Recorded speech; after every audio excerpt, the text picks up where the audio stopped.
kita akan belajar dari firman Tuhan 1 Samuel 14 ayat 1 sampai 23. Kita di sini akan belajar tentang di firman Tuhan di sini yang kita bahas adalah tentang Saul dan Yonatan. Siapa yang masih ingat cerita ini tentang Saul? Ayo angkat tangannya. Iya, adik-adik tentu sering dengar ya tentang tokoh Saul dan juga Yonatan, ya. Oke, hari ini kita akan bercerita tentang Saul dan Yonatan di mana mereka akan berperang, ya. Adik-adik tentu sudah tahu bahwa Yonatan itu adalah anak dari siapa? Saul. Oke, nah ketika itu mereka berperang hendak melawan orang. Ada yang ingat? Yang pernah baca? Karena cerita firman Tuhan kita udah sering dengar ya, diulang-ulang. Tapi firman Tuhan katakan, walaupun sering diulang, tapi firman Tuhan selalu baru setiap hari. Oke, di sini mereka berperang dan Yonatan pun ikut berperang. Ya, adik-adik. Nah, mereka di sana berperang melawan pasukan orang-orang Filistin.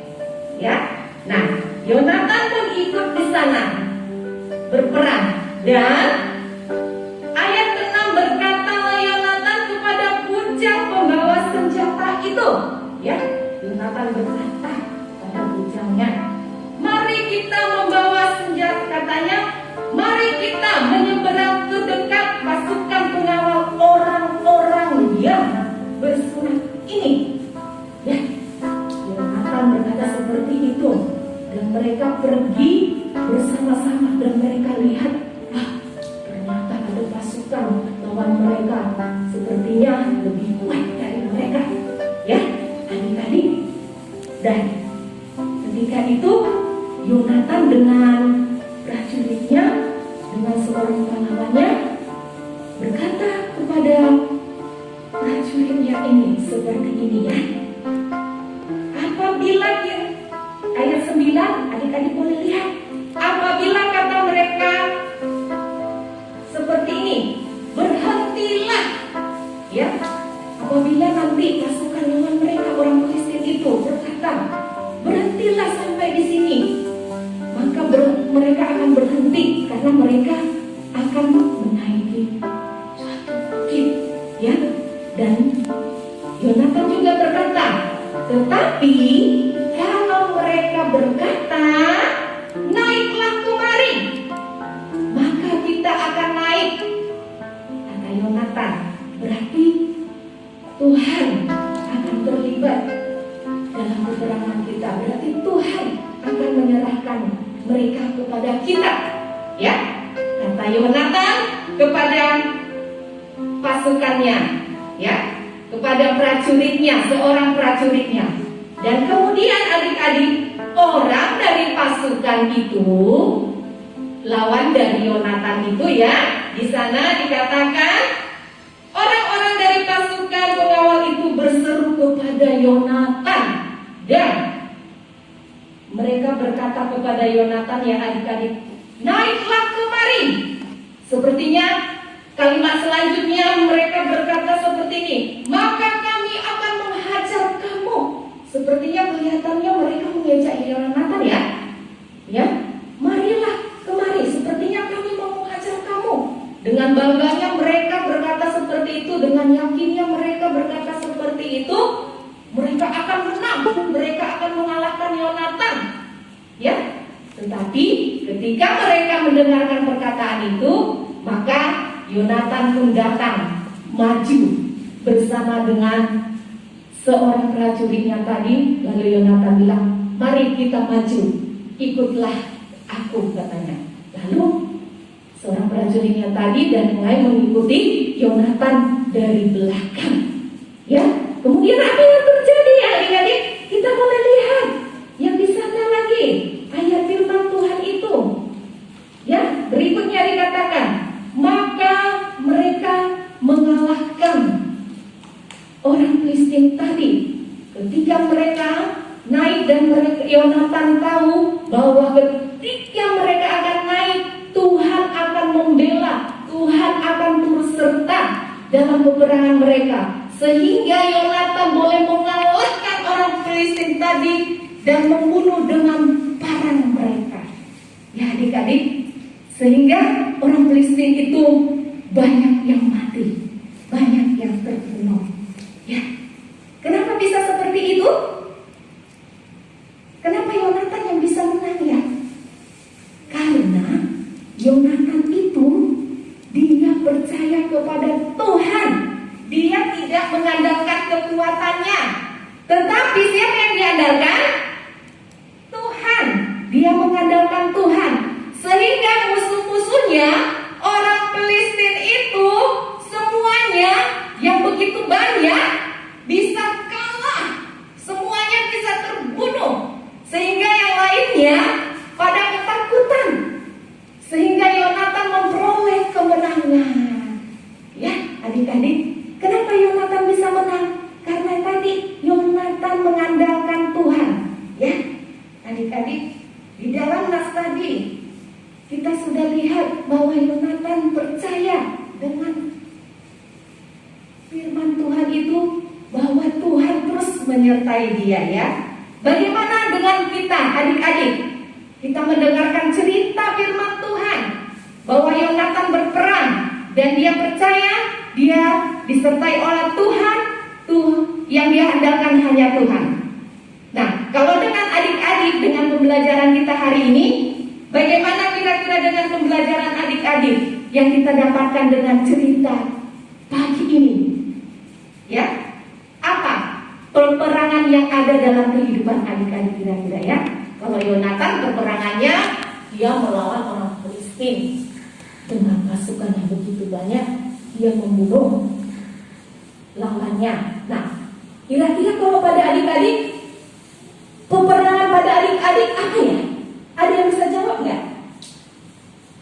Ada nggak ya? Peperangan pada kehidupan adik-adik apa? Bila kita mengandalkan Tuhan, bersama Tuhan, apa yang bisa adik-adik lakukan? Hah? Peperangan kita atau peperangan adik-adik yang kita lakukan, contohnya adalah salah satunya malas. Ya, peperangan kita yang paling utama adik-adik tentunya adalah apa tadi? Malas.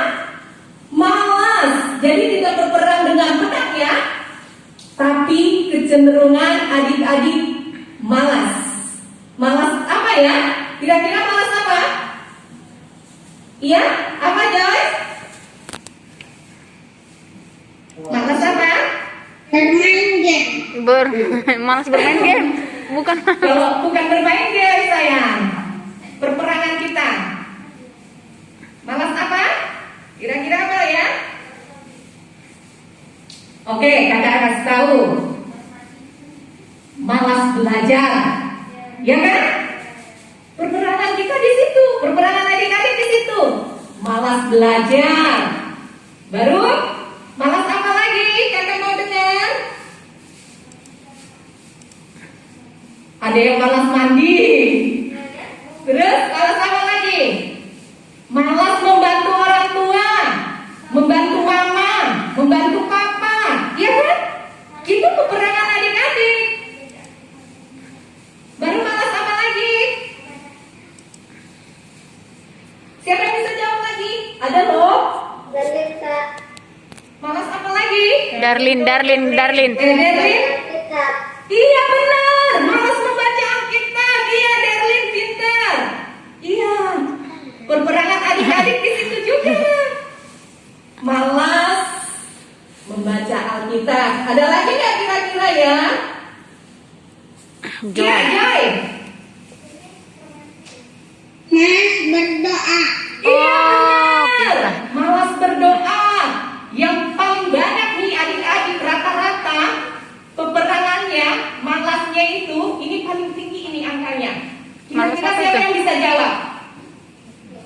Harus Kalau apa? dia udah tidur, Malas bangun.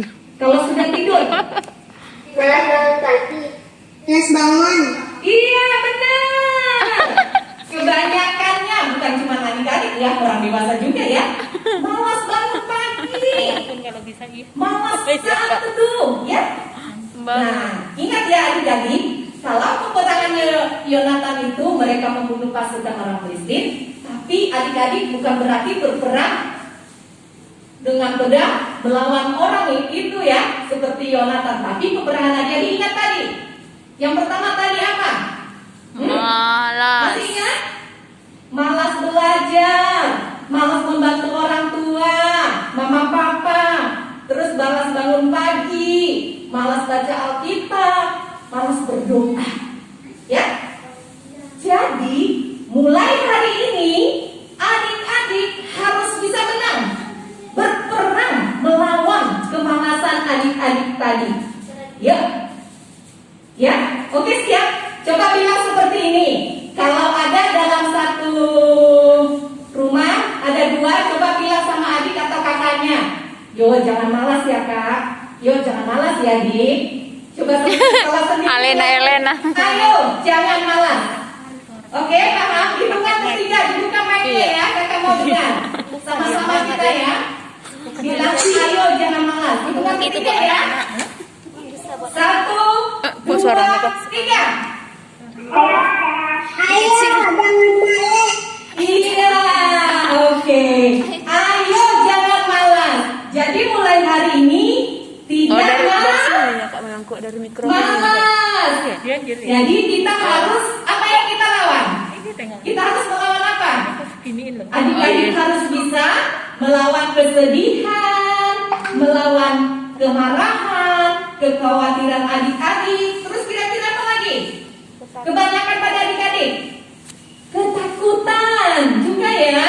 Ketakutan. Terus apa lagi? Egois juga. Terus ini yang terakhir paling banyak ini. Apa kira-kira? Kakak mau dengar loh. dari tadi dia. Apa? Tidak mau menang sendiri ya. Nah, jadi kita harus menang dari semuanya itu ya adik-adik. Karena firman Tuhan bilang juga dalam 2 Timotius 1 ayat 7 bahwa Tuhan tidak memberikan roh ketakutan kepada kita. Ya, ingat ya 2 Timotius 1 ayat 7 bahwa Tuhan tidak memberikan roh ketakutan. Jadi kita adalah harus memiliki roh yang berani sebab kita memang diberi roh yang berani kepada Tuhan. Ya adik-adik. Oke, kesimpulan firman Tuhan kita pada hari ini yaitu kita belajar tentang di mana Tuhan mau supaya kita mengerti bahwa kita ini, bahwa adik-adik sudah diberikan Tuhan yaitu roh keberanian. Tuhan memberikan Roh Kudus kepada kita untuk boleh berani berperang, yaitu melawan semua apa tadi masih ingat? Segala kemalasan, ketakutan, kekhawatiran adik-adik. Oke? Oke. Sekarang kita sudah mendengarkan firman Tuhan, sudah selesai dan kita sudah belajar untuk boleh berperang melawan setiap kemalasan kita tadi. Dan mulai hari ini berarti adik-adik harus berubah dari apa? Dari kemalasan. Jadi mulai hari ini adik-adik harus berperang untuk melawan kemalasan. Yuk, yang mau berubah, yang sudah mendengarkan firman Tuhan pada hari ini, yang mengandalkan Tuhan, seperti Yonatan dia percaya karena dia mengandalkan Tuhan bahwa dia akan menang. Demikian juga adik-adik pada hari ini yang mengandalkan Tuhan, yang percaya kepada Tuhan, adik-adik juga bisa menang. Oke? Yang mau menang dari setiap kemalasan, kemarahan, keegoisan, kemenangan diri sendiri. Berarti sekarang harus memiliki sikap yang berubah dan terbaik. Yuk, yang siap, lipat tangannya, tutup mata.